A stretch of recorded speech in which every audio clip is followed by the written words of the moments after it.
We have a few more people coming in, but we'll get the introduction started and we'll get on our way. So I'm going to share my screen. Okay, Liz, can you see that okay? Okay. All right, so my name is Bree Dupris. I'm the lead public health trainer for the FERCOG.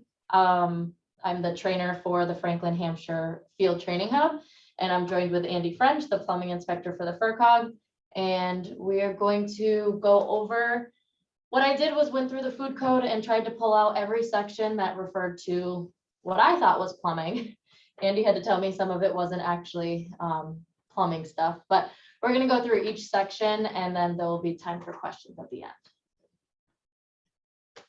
So this training is sponsored by the Western Mass Public Health Association and Franklin, Hampshire Field Training Hub. This is not yet an official training of the Department of Public Health, Office of Local and Regional Health, or the Training Hub program. This is just something that we're putting on independently. We will send the PowerPoint slides and the recording from today's presentation out early next week. And just so you do know, all of our trainings that we've put on so far, the beaver training, food truck training, and this one can also be found on our website following each training, and the link is right there. Okay, so like I said, we're going to review the plumbing requirements in the food code, and then we'll have time for questions at the end. Okay, so normally I wouldn't put this many words on a slide, but I wanted to copy and paste the food code exactly how it's written, because it's, you know, unlike the food trucks where I felt pretty comfortable talking on it. I just wanted to make sure that I wasn't leaving anything out. So the slides are going to be the exact way that the food code is written. And I kind of bold some of the important parts. So washing machines that provide a fresh hot water sanitizing rinse shall be equipped with a pressure gauge or similar device that measures and displays the water pressure. If the flow pressure measuring device is upstream of the fresh hot water sanitizing rinse control valve, the device shall be mounted. So on that pressure gauge, you're going to want to look for the flow pressure of the fresh hot water sanitizing rinse. It has to be between 35 kilopascals, 35 to 200 kilopascals, or between 5 pounds per square inch, 5 to 30 pounds per square inch. So a lot of you have probably seen these types of gauges on the dishwashers, and you'll see on the inside is the kilopascal, so it goes from 0 to 700. The outside is the pounds per square inch. And again, it should be within the range of the manufacturer's data plate. So you want to check that first, but in general, it has to be between 35 and 200 kilopascals, or 5 pounds per square inch to 30. So hot water sanitizing, it cannot be higher than 194 degrees. And for a stationary rack or single temperature machine, it has to be a minimum 165. All other machines, a minimum 180. This temperature requirement does not apply to high pressure and temperature systems with wand type or handheld spraying devices, which are used for cleaning in place equipment such as meat saws. So the machine on the left is all other machines, or a conveyor type machine, which you'd want the minimum temperature to be 180. And then the machine on the right is a stationary single temperature machine, which is the minimum would be 165. And if you're out on an inspection and you don't remember this, you shouldn't have to guess, because the actual machine should show it on its data plate, which we're going to get to. So you can always check the manufacturer's requirements as well. So every washing machine must have a data plate, which has to show the temperature required for washing, rinsing, and sanitizing, the pressure required, and the conveyor speed or cycle time. So this is an example which shows the rinse temperature, the pressure. So the pressure you can see is 20 plus or minus 5 pounds per square inch, which is exactly what the FDA food code requires, between 5 and 30. So that makes sense. And then the conveyor speed is 10 feet per minute. I'm not really sure how you would ever confirm that, but that is on there. I threw this in. This isn't exactly a plumbing requirement, but I just wanted to put a reminder in there about testing the chlorine and quat sanitizers in a 3-bay. Iodine is also a type of sanitizer that can be used, but I think I've seen it used maybe once in 9 years. So most of the time you're going to see chlorine or bleach in the quats. So just keep in mind when you're using those test strips that the color, so the minimum concentration does depend on the minimum temperature. So if you test the third bay of a 3 bay and it's between 50 and 100, the kind of purple color there, the minimum temperature of that 3 bay has to be between 75 and 100. If that water's been sitting out all day long and it's cooler than that, you want to make sure that the concentration is higher. And for quats, it's not super helpful. It says manufacturer's recommendation, so you'll have to pull out the bottle that they use and check it. But I wanted to just throw that on there. So drinking water system shall be flushed and disinfected before being placed in service after construction, repair, modification, or after an emergency situation such as a flood. I reached out to a DPW director that I know because I had no idea what that meant. How do you disinfect a drinking water system? That's not really something that I have ever been required to know.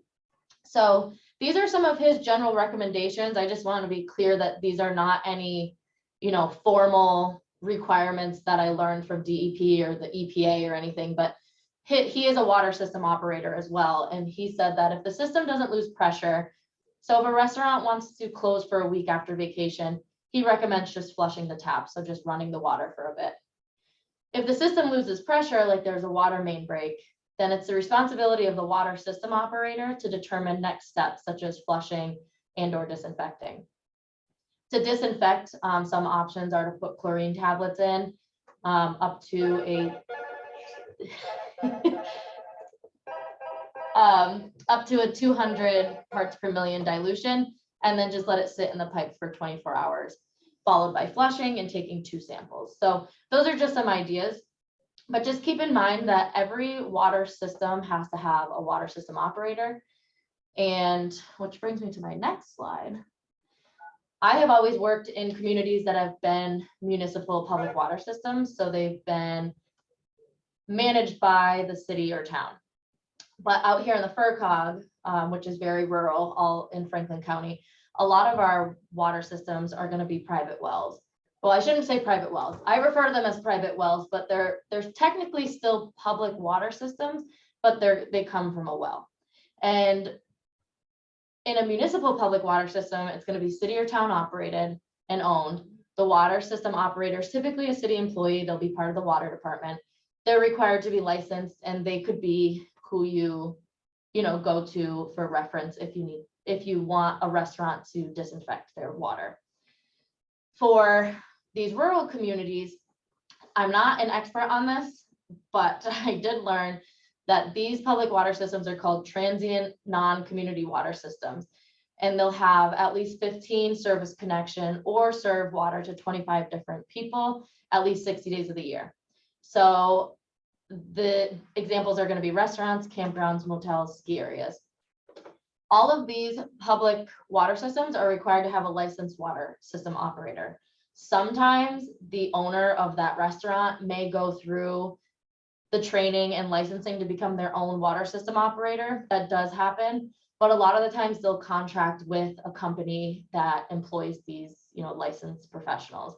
You can actually find licensed operators on DEP's website.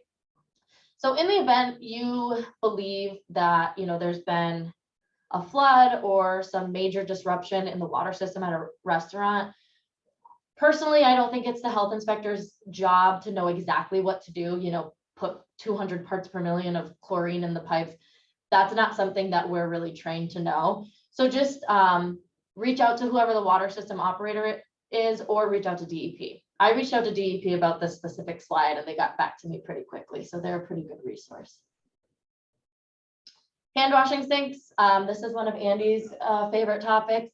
They have to be equipped to provide water temperature at least 100 degrees through a mixing valve or combination faucet.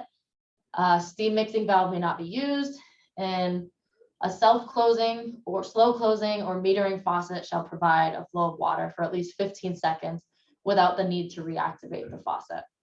So I don't know if you want to talk a little bit about water temp. Yeah, the water temp part, the state plumbing code defines hot water as 120 degrees and the high limit of 130. The health says at least 100 degrees. So there seems to be, I hear this from different contractors, some differing with health inspections, sanitation inspections, because they're saying that you has to be at 100, not 120. And when you start doing that, especially when it's coming waiting, trying to open a job, getting temperature changes on all of these is not easy. So if it's something that could be worked out between the two groups when a job starts by having maybe just reviewing plans, then that would be very helpful. And secondly, with hand washing sinks, when a set of plans comes in and the contractor looks at them and busy gets a job, shows 2 hand washing sinks, and that's what he's figured, and that's what he's going to do, and he does it. And then the health department comes in and says, well, we don't like them where they are, they don't want to work for this reason or that reason, and you're going to start moving them. And that just slows down the job and doesn't make for good working relationships between health and the regular plumbers. That's another thing. If something like that, they're more than happy to put all the sinks you want in. They just need to know where they're going to go. So it's right the first time, because the second time, sometimes it's not even possible. Hopefully that can be worked on. Yeah. Pardon me, Andy, let me jump in with a question here. The couple of people asking about, for you to clarify, they say that the PIC will question or argue that the 180 degrees is only needed at the manifold, not at the plate surface. Can you speak to that? I didn't say 180 degrees about anything. No, this is for the dishwashers. Okay, the dishwashers, no, I'm only talking about hand sink temperatures now, because they're the ones who are going to keep lower. The dishwashers, absolutely, whatever that temperature is supposed to be, that's in the design. That's what's going to be delivered to that to that unit. So if the installers know exactly what they've got to do, they can give you a temperature. They can, for whatever appliance requires, that can be done. They just like to be able to do it once. That worked, Liz. Thank you. So we're just going to go through each of those bullet points. So again, 100 degrees through a mixing valve or combination faucet. This is just a picture of a mixing valve, and combination faucets are basically where you can mix the hot and cold water yourself. Things like the mixing valve, and we're going to get into a couple of things, a couple slides down from here. I mean, I wouldn't probably look to see if it's a mixing valve on an inspection. 9 times out of 10, it's just a regular faucet and it's no problem. But I wanted to go through each requirement through the code. So this mixing valve, and we're going to get down to some more technical stuff. I don't want anyone to think that they necessarily need to become plumbers after this, but just so you know, when they're referring to things like a mixing valve, it's just this type of equipment. A steam mixing valve may not be used at a hand washing sink. I pulled some interpretations or explanations from the annex. So if you're not familiar with the annex, the FDA has the public health annex, and they're the reasonings for every single code section in the food code. So if you ever don't understand something, the annex is really helpful. There's a link to it at the end of this presentation, and it will explain exactly why something is a requirement. So in this case, it says steam mixing valves are not allowed for this use because they're hard to control, and injury by scalding is a possible hazard. So again, I couldn't even find a picture of what a mixing valve necessarily is. Andy says they're not very common, so I don't think that this is anything you'll ever run into. But if it ever comes up in conversation, just know that they're not allowed to be used. These are the metering faucets. So these, a lot of times you'll see where they automatically turn on, or the picture at the bottom right, it's one where you just push it once and the water continues to flow. Just know that those have to stay on for at least 15 seconds. I personally, a lot of times don't find that they do, which it may be a problem for the person in charge because it's probably how that faucet is designed. But just keep in mind that technically they're supposed to be running water for 15 seconds. Okay, so backflow prevention and air gaps. An air gap between the water supply and the flood level of the plumbing fixture or non-food equipment shall be at least twice the diameter of the water supply inlet and may not be less than 1 inch. So I used to read this and get a little bit confused, and a lot of the plumbing requirements in the food code were a little intimidating to me. But this is actually a pretty simple concept once I understood it and kind of researched it and saw photos. Basically, there has to be a gap between where that water would overflow and where the water comes out of. So in this case with the sink, if that sink were to get clogged and back up, it's not going to back up back into the faucet, it's going to back up onto the floor.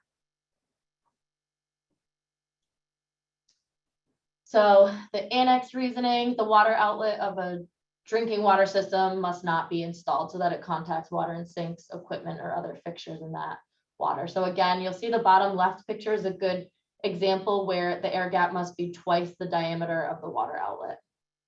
And then the other photo on the right, you'll see that sometimes at the bottom of 3-bay sinks where there'll be that gap between a floor drain and the plumbing fixtures as well.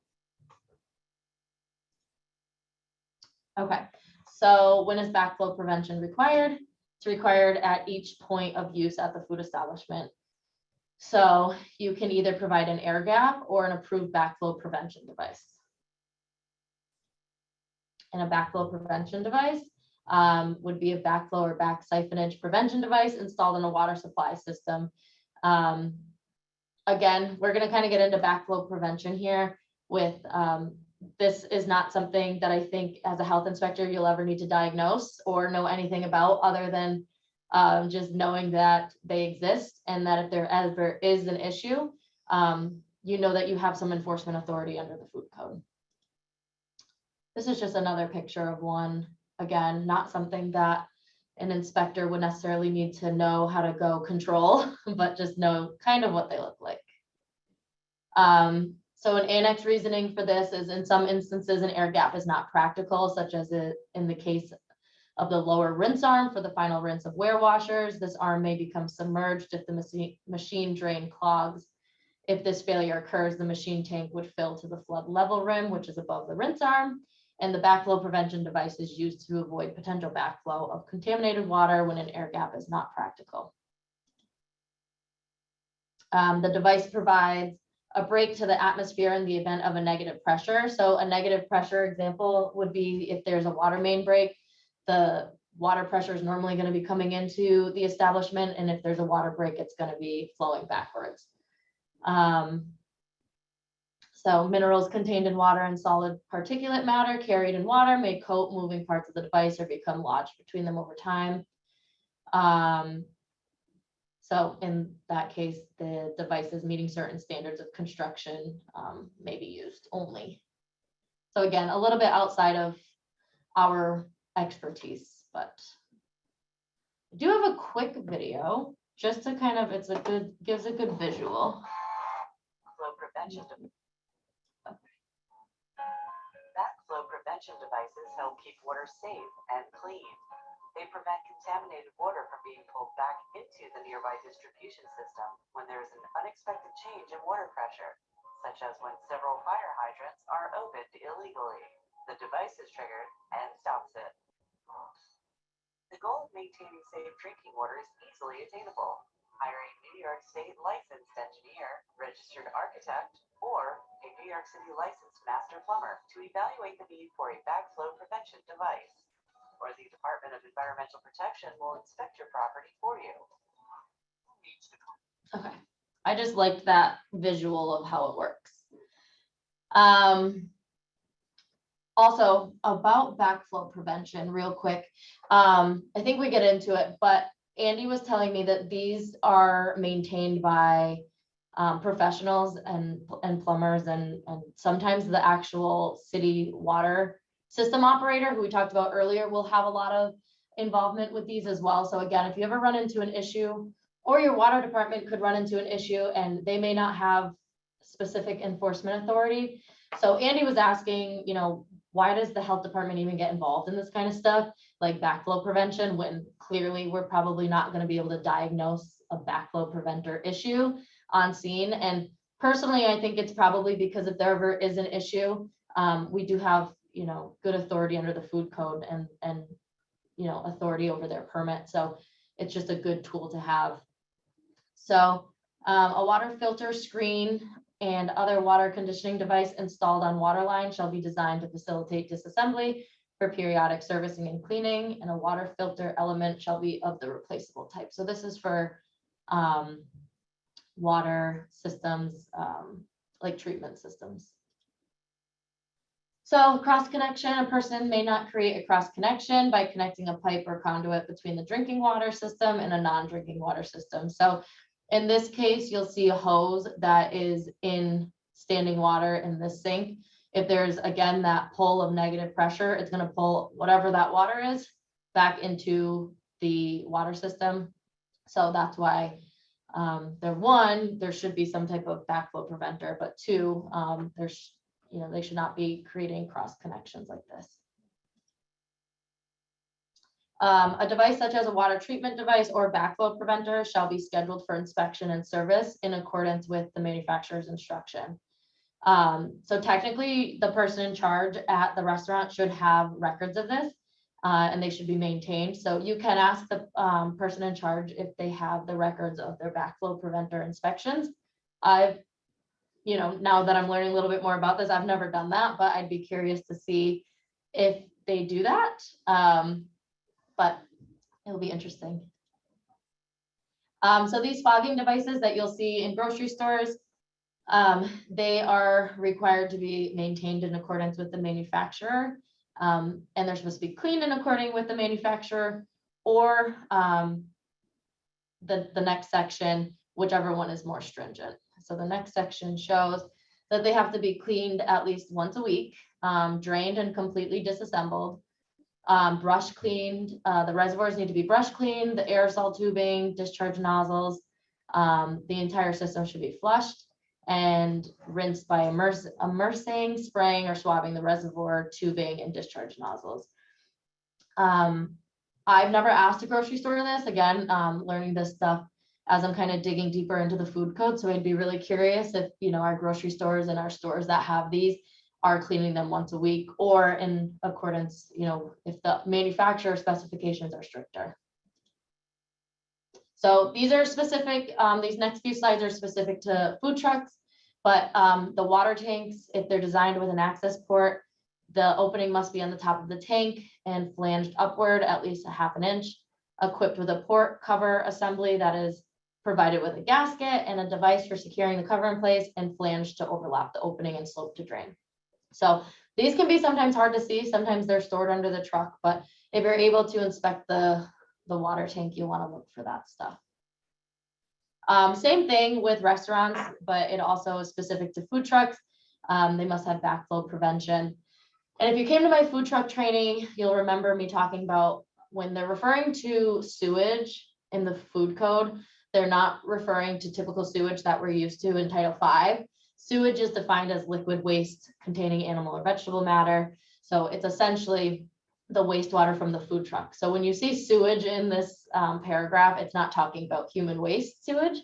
So it basically says a direct connection may not exist between the sewage system and a drain originating from equipment in which food, portable equipment, or utensils are placed. So I need to have backflow prevention as well.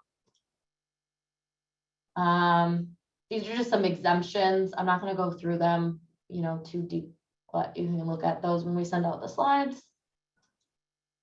And then grease traps. So the food code doesn't really get into grease traps often, or that in depth. So every time we get a food plan, a new restaurant's coming in, I always require the plumbing inspector in that town to give me something in writing that says whether or not they need a grease trap. And essentially, it's always going to be required if a restaurant is going to be producing any type of grease. Correct. Yep. And a grease trap works just like a septic tank. The grease floats to the top, all the solids float to the bottom, and then what should be going out into the public water supply should just be kind of that gray water. So Title V does get into grease traps a little bit more in depth than the food code. A grease trap is a watertight structure located on a building sewer before a septic tank in which grease and oils are separated from other solid and liquid constituents of sewage. And then Title V goes on to say it shall be provided for kitchen flows at restaurants, nursing homes, schools, hospitals, when grease can be expected to be discharged. And the sizing is specifically 15 gallons per day times the number of seats, but it has a minimum capacity of 1,000. So restaurants and establishments with these grease traps should be inspecting them monthly, and they need to be cleaned by a licensed septic hauler whenever the level of grease is 25% of the effective depth, or at least every 3 months, whichever is sooner. So again, on your inspections, you can require to see these.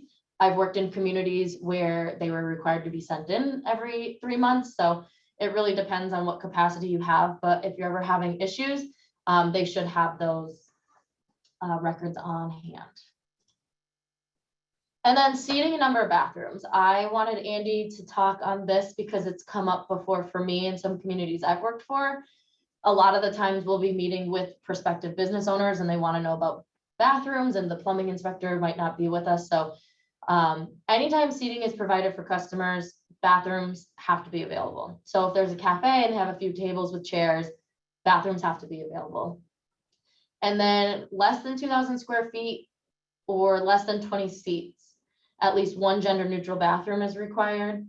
And then my question to Andy is, what about seasonal increases to seating? So we've seen a huge increase in outdoor dining. So I'll let you talk on that a little bit, but if the seating increases seasonally, does that trigger a need for more bathrooms? Yeah. The towns are talking about it, and the board, our plumbing board in Boston is certainly talking about it. And there's been Boston restaurants, I just read from our monthly magazine, that are going and looking for permission to do, to keep the tables they had and not increase their facilities, and it looks like the board's not going to allow that. If they've added another 40 people to their capacity or something, then they're going to have to increase their toilet rooms. And this has not been passed. It's not a law yet, and this question comes up all the time. And, so right now it's pretty much we're going along, and if the stuff is outside, then they're not increasing it. If you increase inside, then there's no question that you have to do it. That's easy. So we'll just have to wait and see what comes out of Boston, and then what comes out of local health boards in the towns and how they feel about it, and whatever they want, the plumbers will be happy to accommodate them. I just wanted to post the food code annex. If you've never seen it, it actually is a really great resource. Kind of further explains each section specifically why it's in there. And then the merged food code, of course. And then Liz, I will stop sharing if we want to do some questions.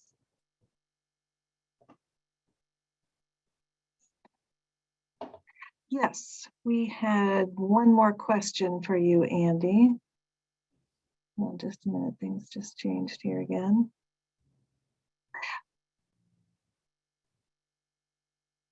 Sorry, I lost it.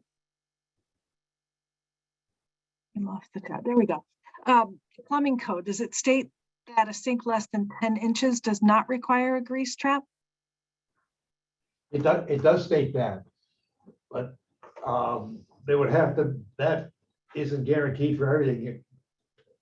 If you're using that's 10 inches deep and not 12 inches deep, and it's obvious that there's going to be products that'll produce grease, you're going to put in an interceptor.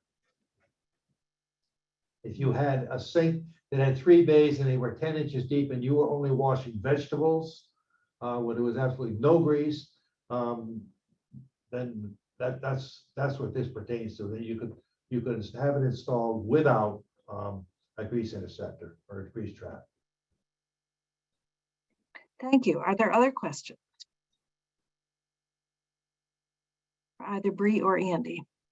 I don't know if we really answered that one question. It says, I know we brought it up, person in charge will question, so the 180 minimum degrees for certain types of dishwashers, they'll argue that that's is only needed at the manifold and not at the plate surface. I'm not super clear on that. Do you know? I'm not either. We can get back to you on that. The answer for that should come from the equipment manufacturer. Okay, And you'll find when equipment is replaced or a new restaurant is built, there's a rule, they will send somebody for startup and run through it. And that way, get everybody on the right page. okay. I can follow up with that as well, because that's a good question.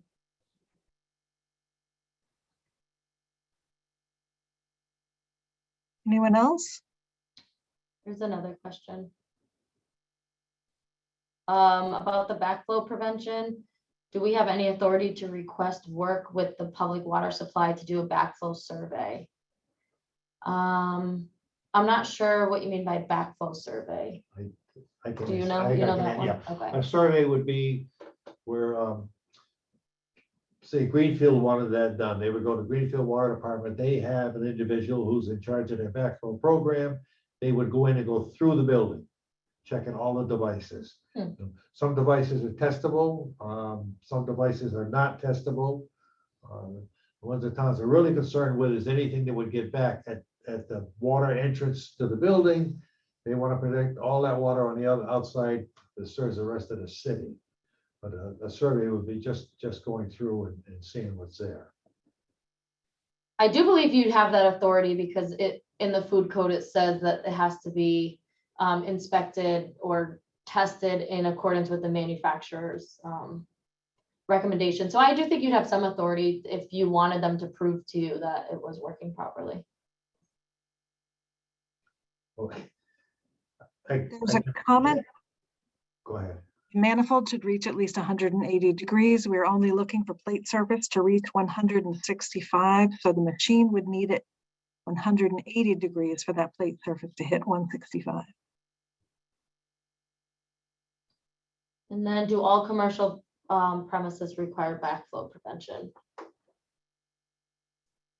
Depending on their equipment, and it's up to the town. Mm.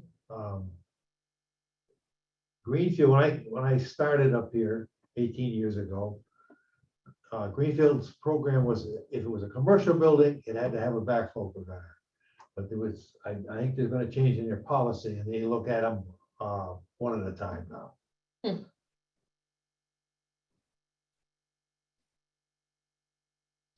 Another comment, the surface plate temp is in the food code and is 160.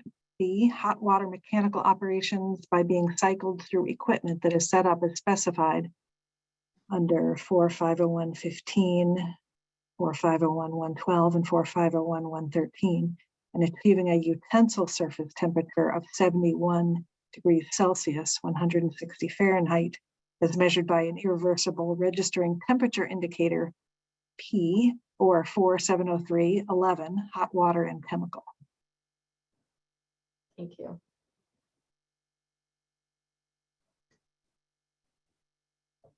Any other questions? We'll send this out early next week. You'll get an email from Liz with the recording and the PowerPoint slides.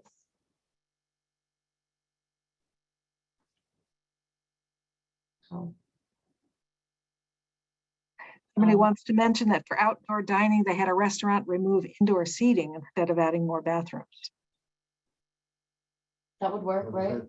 They removed indoor seating in order to add outdoor seating. That is, I'm sure you could bargain a deal with that, yes. It's because, well, yeah, all we're concerned with it is the number. and that's 20 seats, right, for one bathroom. When they came out, it's, yeah, 2,000, less than 2,000 square feet. 20 seat maximum, Okay. and they go from there. Now, I've been told it's not in the code, it's not printed in the code, but I'm sure it's been put in as a policy that when you're figuring this number, you're figuring 20 seats would be for patrons and not counting staff. Oh, yeah. But it's not imprinted in the code as of yet.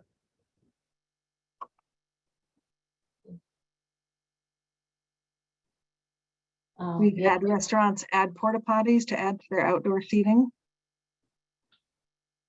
Not Porta not potties. any town I'm in. yeah. I'm not a big fan of the porta potties either. I'd, have that conversation with the plumbing inspector, but probably not. That's no, they should, I don't believe they should allow them. Until they've been in the state of Commonwealth of Massachusetts, any public, any plumbing fixtures, pipes, anything to do with the job has to be product approved.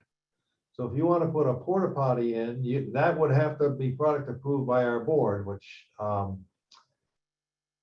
they're not. There's only one that's manufactured in the state of Oregon that they wanted to use in Greenfield, and they are working on getting that one product approved.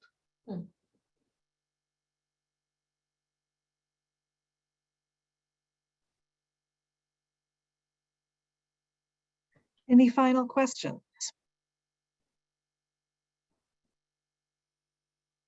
What about porta potties for a mobile food court in a parking lot? Are those allowed?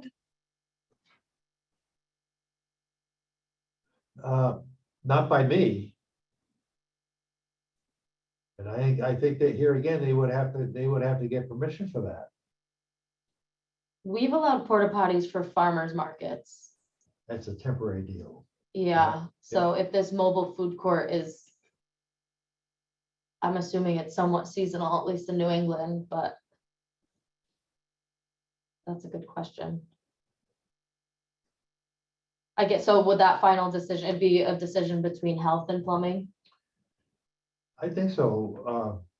It's well known among the trades that the health code carries a big hammer. So that's what they're trying, the trades just want to do what's going to make the health board say, this is what we were looking for, and we'll go from there. But it just takes the two people talking. That's what we need. And a deal like a porta potty, that question comes up all the time.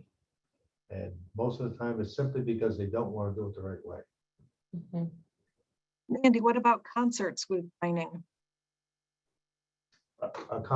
Yeah, that would be up to the town officials, and I would assume the Board of Health. If it's a concert, it's only gonna be there for, a weekend or a few days.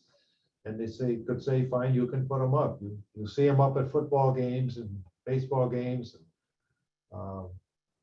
That's fine, that's okay, but it's not my call to say you absolutely can't do it. I send them to see the building inspector, who probably sends them to the health department. It seems to be mostly permanent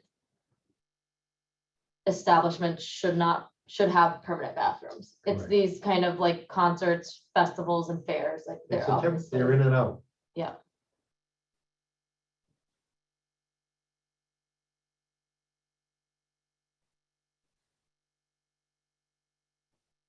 I think that's it for questions. Well, if there's any additional questions, you can email me and I can forward them to Andy, and I can get back to anyone that has any more specific questions that I can't answer. But thank you, and thanks to Andy for his expertise. Thank you.